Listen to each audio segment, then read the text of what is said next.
बिस्मिल्लाहिर्रहमानिर्रहीम। मेरे साहब चैनल के मुअज़्ज़िज़ सामीन अस्सलाम वालेकुम। या मेरी एज मालूम है आपको। अब की बार सवाल हुआ था जिस पर नाज़िश ने लबकुशाई की थी। आई थिंक 27 से 28।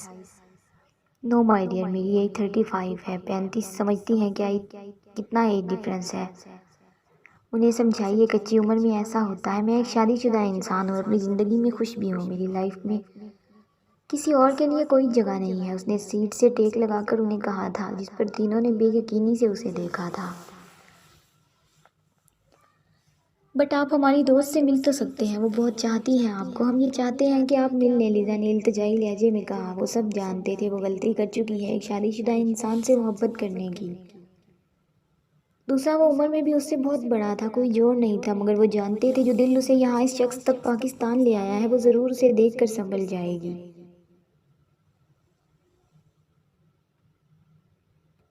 आप लोग पागल हैं, मैं जानता हूँ ना। मैं आप जानता हूँ आपको। कल आप लोगों ने पार्टी ख़राब की और अब मेरा ऑफिस का टाइम ख़राब कर रहे हैं, गुस्से से शम्मस ने कहा था। कल की पार्टी के लिए सॉरी कर चुकी हैं, बट हमें नहीं मालूम था कि आप इंसानियत के नाते भी नहीं चल सकते। किसी की ज़िंदगी आपकी मदद से बच सकती है। अब की बार नाजिश ने कहा था, देखिए मैं जाना तो नहीं चाहता, पर मुझे आप लोगों की दोस्ती ने बहुत मुतासिर किया है कि अब आप अपनी दोस्त के लिए यहाँ तक आ गए। आजकल तो कोई ऐसा नहीं करता। मैं चलता हूँ, मगर आप लोग ये तवक्को नहीं रखिएगा कि मैं किसी किस्म की डील से काम लूँगा। अगर अभी आपकी दोस्त को रोका नहीं गया तो आगे नुकसान करेंगी। मैं अपनी ज़िंदगी में बहुत खुश हूँ। ये कहते शम्मस खड़ा हुआ था, जिस पर वो तीनों मुस्कुराए। वो शख्स इतना भी बुरा नहीं था। आखिर उनकी जेबी की पसंद था तो कैसे आम सा बंदा होता। थैंक्स सर, ड्राइवर ने कहा। नो नीड, चले, मेरी कुछ देर में मीटिंग भी है आज।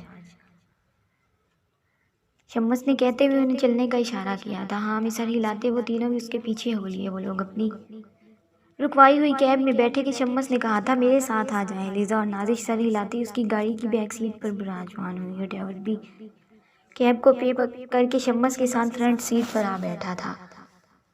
वो कमरे में बेआवाज़ रो रही थी। अभी उसे होश आया था और होश आते ही कल रात का सारा मंजर उसके दिमाग में घूम गया था।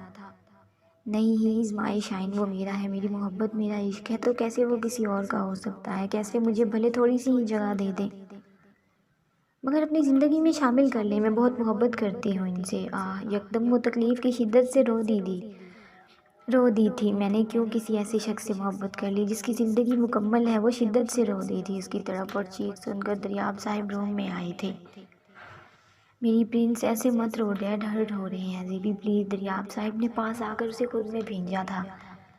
डैड मेरा दिल बंद हो जाएगा, बहुत पेन हो रहा है, मुझे डर लग रहा है, प्लीज़ मुझे वो ला दें, प्लीज़ डैड। वो रोते हुए हिचकियों के दरमियान बोली थी। एकदम उसका दिल बहुत तेज़ धड़का था। उसके चेहरे पर एक सुकून उतरा था और आंसू रुके थे। दरियाब साहिब एकदम उसे पुरसुकून होता देखकर परेशान हुए थे। डैड, क्या वो यहाँ पे है? वो यहीं है? पहले दरियाब साहिब से पूछती, आखिर में खुद ही कहने लगी थी।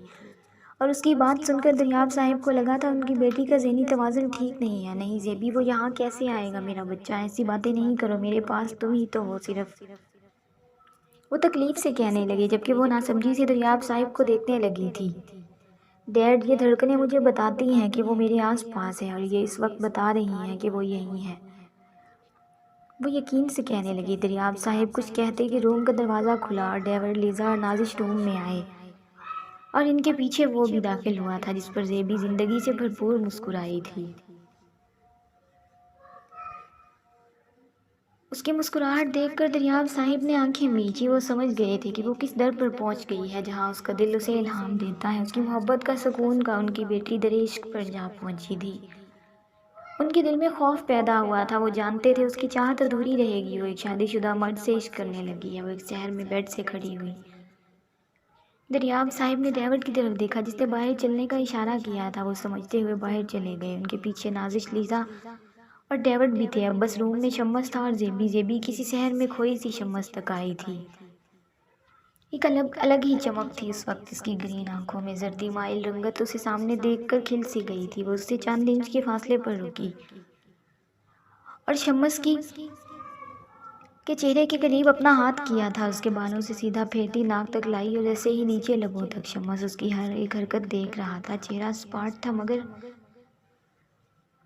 जिस जेबी ने उसके चेहरे को छुआ, शम्मस ने उसकी आंखों में वाज़ेह नागवारी उभरी थी। जेबी का हाथ शम्मस के लबों पर ही ठहरा था जब शम्मस ने नागवारी से उसका हाथ झटका।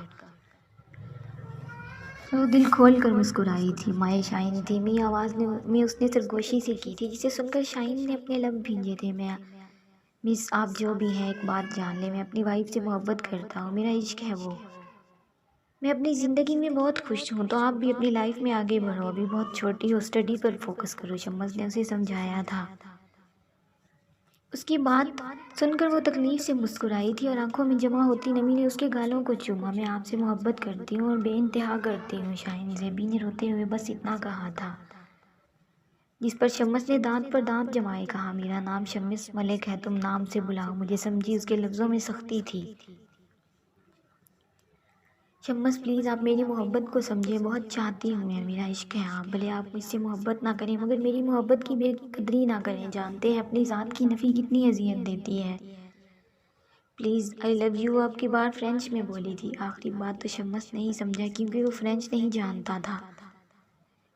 तुम क्यों नहीं समझ रही, मैं तुमसे उम्र में बड़ा हूँ, समझी। शम्मस ने अब की बार झिड़का था उसे। मुझे नहीं मालूम, I really love you Shammas, please मेरी मोहब्बत को इस तरह से ना ठुकराएं, मेरी चाहत बहुत ज़्यादा है, मैं बहुत बुरी तरह से बिखर जाऊंगी। जेबी रोते उसके पैरों में गिर गई थी और शिद्दत से रो रही थी। शम्मस को तकलीफ़ हुई थी इस कमली सी लड़की पर, मगर वो कोई नरमी नहीं बरस सकता था। वो फिज़ा से बहुत मोहब्बत करता था। प्लीज़ शम्मस, बहुत मोहब्बत करती हूँ, मुझे भी अपनी ज़िंदगी में शामिल कर लें, जेबी ने फिर से रोते हुए कहा, मगर उसकी बात ने शम्मस के गुस्से को दावत दी थी। वो धाड़ कर कहने लगा था, आज तो ये फालतू बकवास कर ली है, आइंदा ऐसी बकवास का सोचना भी मत। अपनी उम्र देखो, मैं 35 साल का हूँ, दिमाग इस्तेमाल करो लड़की, मेरी शादी को 6 साल हो गए हैं, क्यों मेरी मुकम्मल खुशहाल ज़िंदगी को गिरहन लगाना चाहती हो? अपनी ये सो कॉल्ड मोहब्बत अपने पास ही रखो, समझी। तुम जैसी लड़कियां होती हैं जो अपनी इज्जत की परवाह नहीं करती, एक लड़के से अपनी मोहब्बत का इजहार करके अपनी इज्जत नफ्स की तौहीन करती हैं। पर जेबी तो उसकी एक ही बात जेबी ने तो उसकी एक ही बात सुनी थी, सिर्फ उम्र की बात। तो वो कहने लगी थी, मोहब्बत अगर उम्र देख कर ही की जाती तो फिर से अंधे क्यों कहते? ये तो रूह से होती है, रूहों की उम्रें नहीं होती, ये कहती उसने अपने आंसू साफ किए थे जो फिर से बह गए थे। शम्मस को उसकी बात समझ नहीं आई थी और ये बात जेबी समझ गई थी, इसलिए इंग्लिश में दोबारा ये बात कही। शम्मस ने उसकी बात सुनते ही गुस्से से कहा था, बहुत हो गया, अब मुझसे तो तवक्को नहीं रखना, तुम्हारे दोस्तों के कहने पर यहाँ तक आ गया हूँ मैं, मगर तुम एक ठीक लड़की हो। ये कहते वो कमरे से निकल गया था बिना किसी को देखे। उसके निकलते ही दरियाब साहिब, नाजिश और लीजा डेवर्ट रूम में आए। वो ज़मीन पर दो जानों बैठी ज़ारो कतार रो रही थी। जेबी दरियाब साहिब पुकारते हुए उस तक आए थे। डैड, वो मुझसे मोहब्बत नहीं करता, पर मैं क्या करूँ, मुझसे बर्दाश्त नहीं हो रहा, प्लीज़ डैड मुझे ला दे शम्मस को, मैं बहुत मोहब्बत करती हूँ, आप तो जानते हैं ना। आपकी जेबी झूठ नहीं कहती, प्लीज़ डैड। वो उनके गले लगी शिद्दत से रोने लगी थी। मेरी जान, आप तो स्ट्रॉन्ग हो ना, फिर ऐसे क्यों रो रही हो, संभालो खुद को, आपके डैड आपको देख कर रो रहे हैं। जेबी प्लीज़ मेरी जान।